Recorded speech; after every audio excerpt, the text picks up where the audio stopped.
అందరికీ నమస్కారం. నేను Zakir Hussain. Bigg Boss season 9 top 5 అయితే వచ్చేసింది. సో ఫస్ట్ వీక్ నుంచి ఇప్పటి రానున్న వీక్ వరకు కూడా శేషరావు గారి అనాలిసిస్ ప్రకారం ఎవరు ఎలిమినేట్ అవుతారో ముందుగానే చెప్పడం జరిగింది. అదే విధంగా ఇప్పుడు ఎవరు ట్రోఫీ కొట్టబోతున్నారో ఒకసారి డిస్కస్ చేద్దాం. ప్రస్తుతం స్టూడియోలో శేషరావు గారు ఉన్నారు. వెల్కమ్ చెప్దాం. Hello sir. Hello. Yes sir, ఇప్పుడు టాప్ 5 అయితే వచ్చేసారు. వీళ్ళల్లో విన్నర్ ఎవరు అవ్వచ్చు అంటారు?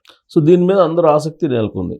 ఎస్, ప్రజెంట్ పబ్లిక్ ఎవరు ఓటింగ్ ఎవరికి చేస్తారు ఎక్కువ వాళ్ళు విన్ అయ్యేటువంటి అవకాశం ఉంది. ఓకే. కాకపోతే పబ్లిక్ ఓటేసినటువంటి వాళ్ళని విన్నర్గా ప్రకటిస్తుందా బిగ్ బాస్ యాజమాన్యం అనేది ఒక పెద్ద ప్రశ్న. ఎందుకంటే మొదటి నుంచి మనం చెప్తూనే ఉన్నాం, ఈ గేమ్ అనేది ఒక పెద్ద బోగస్ గేము. అది బిగ్ బాస్ కాదు, బోగస్ గేమ్. అది వాళ్ళు ముందే ఆల్రెడీ అన్ని డిసైడ్ అయి ఉంటారు. ఎవరిని ఎలిమినేట్ చేయాలి, ఎవరిని నామినేషన్ చేయాలి, తర్వాత ఎవరి చేత ఏ గేమ్ ఆపించాలి, ఎవరిని ఆ గేమ్లో విన్ చేయాలి, ఇవన్నీ కూడా మ్యానిపులేషన్ అని చెప్పి మనం అనుకున్నాం. ఓకే. సో అలాగే మనం గత 3-4 వారాల నుంచి మనం ఏదైతే ఎవరినైతే ఎలిమినేట్ చేస్తారు అని చెప్పి మనం విశ్లేషణ చేసుకున్నామో అదే జరిగింది. ఎస్ సార్, అవును.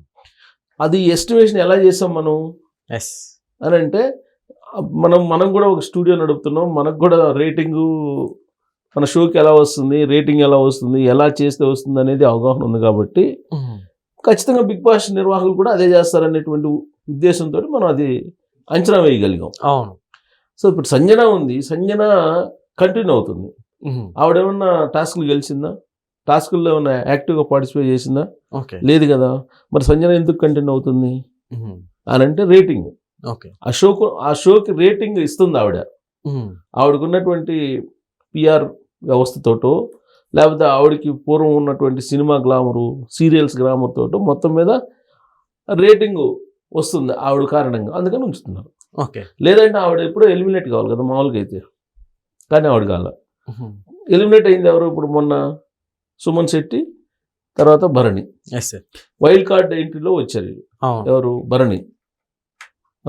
భరణి సెకండ్ ఎంట్రీ అయ్యాడు. మళ్ళీ సెకండ్ ఎంట్రీ అయ్యాడు కదా. ఫస్ట్ ఎలిమినేట్ అయ్యాడు. ఎలిమినేట్ అయిన తర్వాత మళ్ళీ ఎంట్రీ అయ్యాడు. అవును.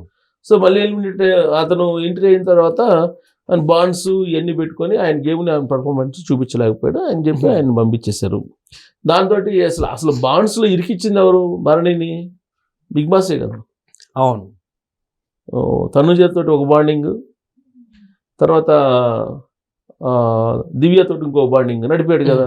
ఎస్ సార్, ఇక్కడ యాక్చువల్లీ అంటే భరణి గారు కూడా టాప్ 5 లో ఉంటారు, బిగ్ బాస్ ఆల్రెడీ ఫిక్స్ చేశారు అన్నట్లు కూడా గతంలో చాలా రూమర్స్ వచ్చాయి. సో వాటికి ఎందుకని చెక్ పెట్టారంటారు బిగ్ బాస్? నేను అనుకోవటం మన రీఎంట్రీ అయ్యాడు కాబట్టి అంత టాప్ 5 లో కాకుండా అంతవరకు కట్ చేశారు అనిపిస్తుంది నాకు.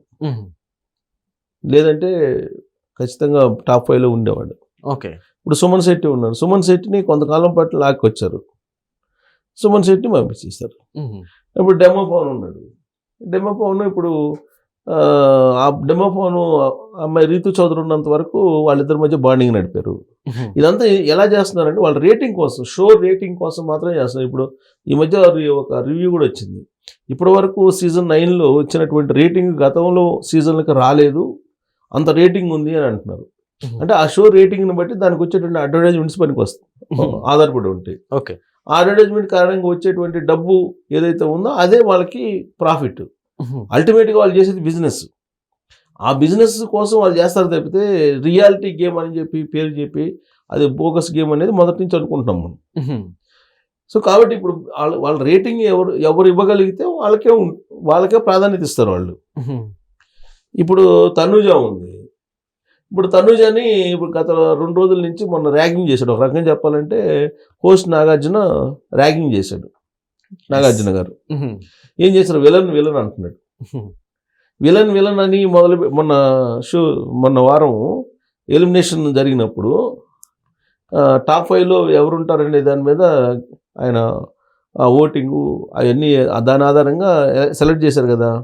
ఆ సందర్భంగా విలన్ అని చెప్పేసి దాదాపు 3-4 సార్లు ఆయన తనుజ అని అన్నాడని అంటే తనుజకి టైటిల్కి దూరంగా పెడుతున్నారా? ఆ తర్వాత గ్రాఫ్ కూడా కాస్త చేంజ్ అయినట్టు కనిపిస్తుంది సార్ తనుజ గారి ఇష్యూలో. చేంజ్ అయినట్టు వస్తుంది. హోస్ట్ నాగార్జున వ్యవహరిస్తున్న తీరు కానీ, లేదంటే బిగ్ బాస్ ఆవిడ పట్ల వ్యవహరిస్తున్న తీరు కానీ, ఇవన్నీ చూస్తుంటే కనుక టాప్ 2లో ఏమన్నా నించోబెట్టే అవకాశం ఉందా అనేది ఒకటి కొంత అనుమానాలు వస్తున్నాయి. తర్వాత టాప్ 1లో ఎవరిని పెడతారు? అని అంటే ఆర్మీ మ్యాన్ పెడతారు, కామన్ మ్యాన్గా ఎంటర్ అయినటువంటి జవాన్ కళ్యాణ్ పడాలని పెట్టే అవకాశం ఉంది అని అంటున్నారు. సార్ ఒక విధంగా ఇప్పుడు ఇక్కడ ఈ ఆర్మీ మ్యాన్ గురించి మనం మాట్లాడుకుంటే సో తను అసలు ఆర్మీయే కాదు, తను బయటికి గెంటేశారు అన్నట్లు కూడా వస్తుంది ఇప్పుడు సోషల్ మీడియాలో పెద్ద ట్రోల్ అవుతుంది. సోషల్ మీడియాలో ఏం ట్రోల్ అవుతుంది, ఈడు అసలు ఆర్మీ కాదు, వీడు గెంటేశారు ఆర్మీ నుంచి ఇతన్ని వీడు అని చెప్పి సోషల్ మీడియాలో పెడుతున్నారు. అంటే అంత ఆక్రోశంగా పెడుతున్నారు. 5 సంవత్సరాలు పనిచేస్తే అక్కడ గెంటేస్తే వచ్చేసాడు, ఇతను ఆర్మీస్తో ఇతనికి ఎలాంటి సంబంధం లేదు అని చెప్పి ఓ పెద్ద ప్రచారాన్ని మొదలుపెట్టారు. కారణం ఏంటంటే అతనికి సింపతి గెయిన్ అయింది, ఓటింగ్ బాగా వస్తుంది, ప్లస్ ఫినాలే ఫస్ట్ ఫైనలిస్ట్ అతనే.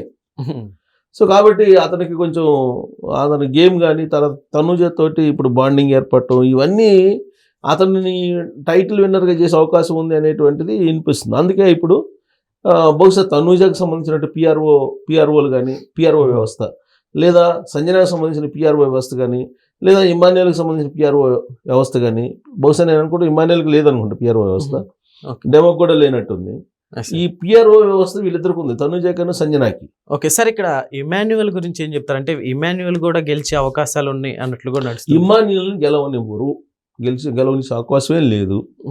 ఎందుకంటే ఆల్రెడీ హోస్ట్ నాగార్జున గత వారం వ్యవహరించినటువంటి తీరు, లేదంటే గత వారం వాళ్ళ పట్ల మాట్లాడినటువంటి మాటలు కనుక చూస్తే ఒక కళ్యాణ్ పడాలకే యాక్చువల్గా అవకాశం ఉంది. ఓకే, అంటే ఇక్కడ ఇమాన్యుయల్ ఈటీవీ సంస్థకి సంబంధించిన వాడు కాబట్టి ఈ టైటిల్కి దూరం పెట్టారని కూడా టాక్ నడుస్తుంది సార్, అదేమన్నా ఉంటుందంటారా? ఈటీవీ కానీ కాదు కానీ బట్ పర్ఫార్మెన్స్ ఇమాన్యుయల్ది కన్నింగ్ అనేది వచ్చేసింది. ఫస్ట్లో బాగానే ప్రజాదరణ పొందాడు. ఓకే, కానీ అతను ఎప్పుడైతే సంజన పట్ల వ్యవహరించినట్టు తీరు కానీ, అసలు కొన్ని ఫుటేజ్ కట్ చేశారు వాళ్ళు, ఒక వాటర్లో మునిగి తీసేటువంటి విజువల్స్ ఉన్నాయి. తనుజను సంజన పట్ల వ్యవహరించినటువంటి తీరు అది ఫుటేజ్ రిలీజ్ చేయాలి. ఫుటేజ్ రిలీజ్ చేసినట్టయితే మీకు మహిళా సంఘాలే గందరగోళం, అసలు మహిళా సంఘాలే బయటకు వచ్చింది. ఆ ఫుటేజ్ రిలీజ్ చేయకుండా జాగ్రత్త పడ్డాడు బిగ్ బాస్. ఆ బిగ్ బాస్ షో కనుక అది కనుక రిలీజ్ చేసినట్టయితే ఇప్పటికి గొడవలు అయింది. సో ఆ కారణం చేత అతనికి ఆ టైటిల్ రాకపోవచ్చు. ఓకే, చాలా దారుణంగా వ్యవహరించాడు వాళ్ళిద్దరు పట్ల. లైవ్లో చూసిన వాళ్ళకి మాత్రం కనిపించింది, కానీ ఆ తర్వాత ఫుటేజ్ మాయమైపోయింది అది. సో కాబట్టి ఆ కారణం చేత ఇమాన్యుయల్ బహుశా థర్డ్ ప్లేస్లో ఉంటాడేమో ఇమాన్యుయల్. తర్వాత డెమో ఫిజికల్ టాస్క్లు చేస్తాడు తప్పితే డెమో కొన్నటువంటి కొంత ఫిజికల్ మూమెంట్ కానీ, లేదంటే అతను మాట తిరిగి కానీ ఇవి పబ్లిక్ అంత నచ్చట్లేదు. సో దాని తర్వాత ఓటింగ్లో అతను వెనకబడే అవకాశం ఉంది, 4th ప్లేస్లో ఉండే అవకాశం ఉంది. సో 5th ఎవరు ఉంటారు అని అంటే సంజన ఉండే అవకాశం, సంజన లేదంటే డెమో. యాక్చువల్గా పిఆర్ వ్యవస్థ చాలా బలంగా ఉంది సంజనాకి, అది కనుక పనిచేస్తే 3rd ప్లేస్కి వెళ్ళినా ఆశ్చర్యపోవసలు. ఇప్పుడు ఇమాన్యుయల్ అండ్ సంజన ఇద్దరు ఏదో బాండింగ్స్ ఏర్పాటు చేసుకొని గేమ్ ఆడారు, తర్వాత ఒకరికొకరు ఇన్పుట్ పోడ్చుకున్నారు. కాబట్టి ఇప్పుడు ఓటింగ్ వేసేటువంటి వాళ్ళు కూడా ఇప్పుడు ఎవరిని నమ్మే పరిస్థితి లేదు. ఇప్పుడు వీళ్ళ బాండింగ్ అంటారు కానీ నో బాండింగ్స్, ఇది ఓన్లీ గెలవడానికి రేటింగ్ పెంచడానికి తప్పితే. సో కాబట్టి ఫైనల్గా ఏంటంటే తనుజ లేదంటే పడాలకి వీళ్ళిద్దరికి టైటిల్ ఉంటుంది. నా ఎక్స్పెక్టేషన్ ప్రకారం నాగార్జున హోస్ట్గా ఆయన చేసినటువంటి వ్యాఖ్యల ప్రకారం అయితే పడాలకి టైటిల్ రావడానికి అవకాశం, అలాంటి మార్గం సుగమం చేస్తున్నట్టు మైండ్ పబ్లిక్ కూడా ప్రేక్షకులు కూడా తయారు చేస్తున్నట్టు అనిపిస్తుంది. Okay sir, thank you.